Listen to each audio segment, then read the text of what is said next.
Good morning, good afternoon, good evening, depending with wherever you are in this part of the world. Welcome back to Buhera at Shumbasville, where we are building our rural retirement homestead in Buhera, Zimbabwe, where relaxation is simplified. In this video, guys, it's ongoing updating you on our farm bricks, and this is the stage where we have arrived now, putting the logs in Mohofon. As you can see, they are throwing the rope across so that the other person from the other side can pull it through. They're so heavy, and it's a process that one has to know what they are doing. So to you all my subscribers, thank you very much for your ongoing supporting, tuning in, sharing, commenting and liking. And those watching again from the terraces and balcons, and those who have just bumped into my channel, thank you very much for your support. Highly appreciate that. Please do consider subscribing. So for those who are new to this channel and those who haven't seen my previous video, episode 30, where we were gathering the logs for this process, these trees that we are cutting, or these logs, it's positive cutting, guys. This is for the benefit of those who are seeing this who haven't seen the previous video, episode 13. So we are making, or I don't know, constructing, I don't know the right word, the community road and the bridge. So in order for us to do that, we have to cut down the trees. So these are the trees that we have cut. This is where the logs came from those construction of our road to make it easier for everyone. That includes even funeral services. You know, when they come for burial, they have to leave the buses miles away because they cannot cross the river, or there are no roads. So we are making our own road, constructing our own road and bridge. So this is where all this wood is coming from. So the process here now is they have to put these logs in here, Mohofon. They have to make sure they do it in a way that there will be no space left. And when they put all the logs in, they have to mix the mud. So this mud they are mixing is the one they are going to use to seal the oven, to make sure when they cure it, no heat will escape, to make sure they are well cured, so that when we are building, whatever we'll be building, they won't be breaking, or they won't be zvirimbodzambodza. So this is what we're doing now. Like I said, mixing the mud, and this is the one that we are going to use to seal the heat inside once we start burning them, the bricks. So as you can see, guys, this is a skill that is needed. You cannot just do it without the skill. And once again, we give thanks to our community, our casual workers. Without them, we can't do all these things. We are there for each other.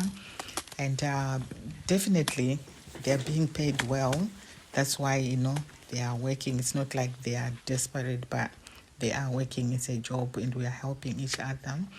So they are making sure it's well sealed. And when they start the fire, it has to be an overnight process, so that they'll make sure the fire logs are burning, because they can light it and then they can put off by self. But I'm making sure kuti moto unyatsobvira zvekubvira zviye. Then after that, making sure that the fire is well lit and it's burning, they are going to use some of the leftover bricks, not the leftover, the bricks that they've left aside, so that they can again seal or cover those logs you are seeing. They're going to cover them with bricks, and then they'll use the mud again to seal everything. This is once the fire is now burning. Then they'll seal everything. They have to stay there. Like I'm saying, it's going to be an overnight work, so that they make sure it's burning. They will see by the smoke coming out that it's burning.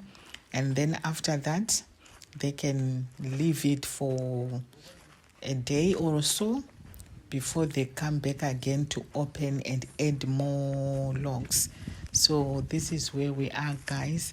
This is something that is going to disappear. Basically, it might be our generation, the last generation, to know how these farm bricks are made, because of the machinery that now bricks are being made using the machines.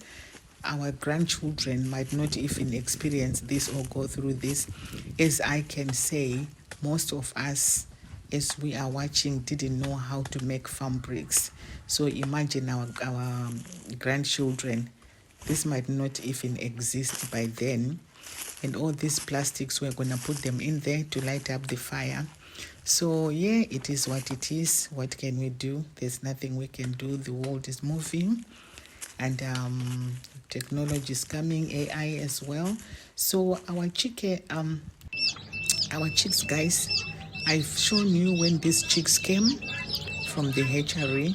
So I'm gonna keep updating you the stages where they are. So this is where they are now. They came and there were how many of them? 54. We only had 2 that died. So like I said, guys, I'm going to continue updating you on everything that is taking place at Shumbasville Estate. So this is how they are now. So we are happy with the progress. Remember, in episode 30, we were cleaning the fowl run because of running out of space for these chicks. So this is where we are going to transfer them into this fowl run, and the ones that were there, we moved them to the next compartment or a section, a different section, but within the same fowl run. These birds or chicks, they are a mixture of Brahmas. We have black astrolabe, we have white Sussex, we have Jersey Giants, and what else have we got? I think I've just named everything. So this is our chicks, guys. You can see from that stage to this stage now, they are in the cage, but they need more space. We can see the space is not enough anymore, but they're doing really well.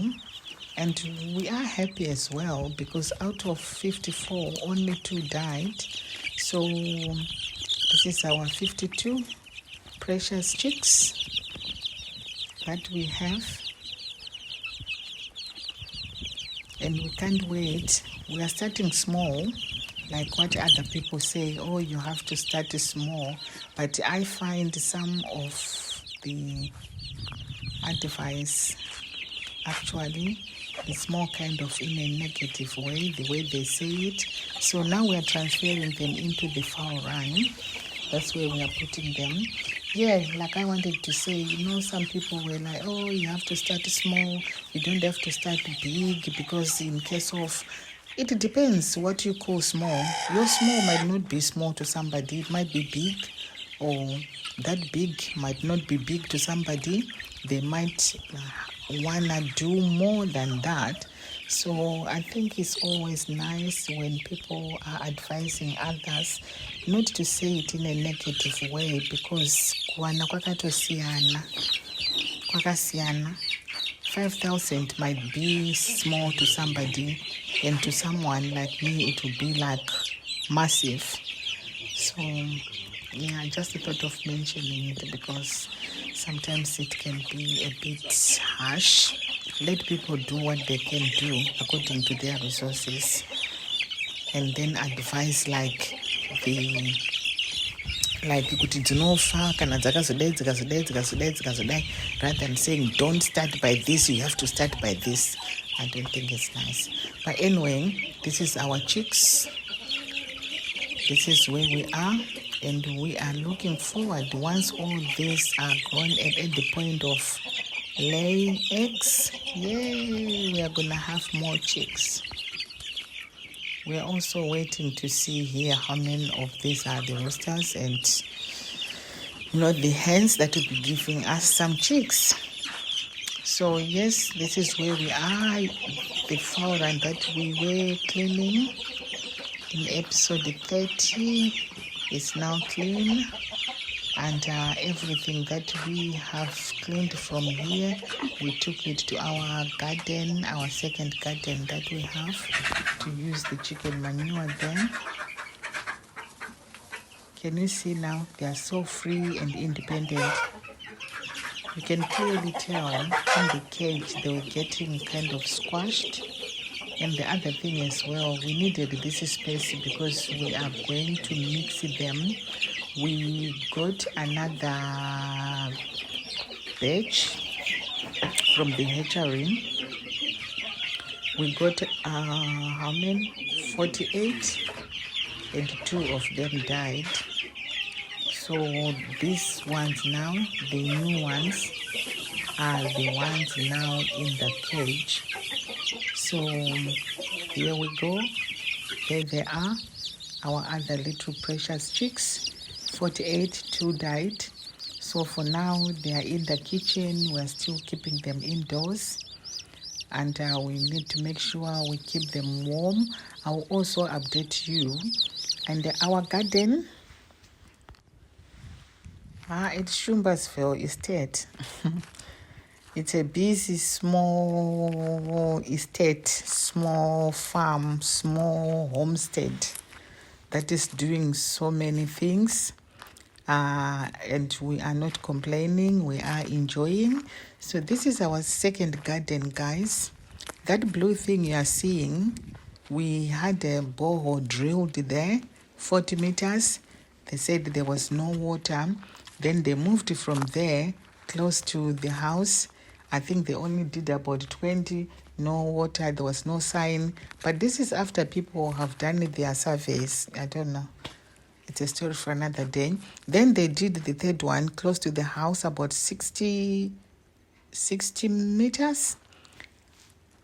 No water. And then they did the fourth one. That one I was there myself throughout. Ndofunga ndakangojuta hands 125 meters, but guys, we never get any water. But later on, there was water in it, and when we did the water capacity testing, that one was that one, the fourth one, more water came. In the third one, water came as well, and we've connected. We are now slowly taking some water out, but the water is not that much, and it dries up. So now this is our second garden where we have a well, but it's drying up as well. Maybe by end of or mid-September, it must be dry, because right now we are having issues of the water. But we are, or will be fetching water from Mwerari by Chikochikari Nema drums to water this garden. That's the only way we can do it, because Mwerari, the water will always be there. So that is what we are going to do. So now we are putting the chicken manure, all those manure we collected from our fowl run.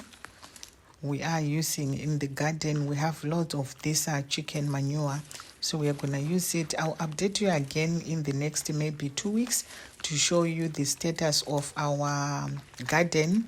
But in terms of the bricks, I'm going to update you hopefully this week, so that you can see, and that will be the final stage of our bricks. So to you, all my subscribers and those watching from the terraces, balcony, and those who have just bumped into my channel, thank you very much for your ongoing support. Thank you very much for keeping watching.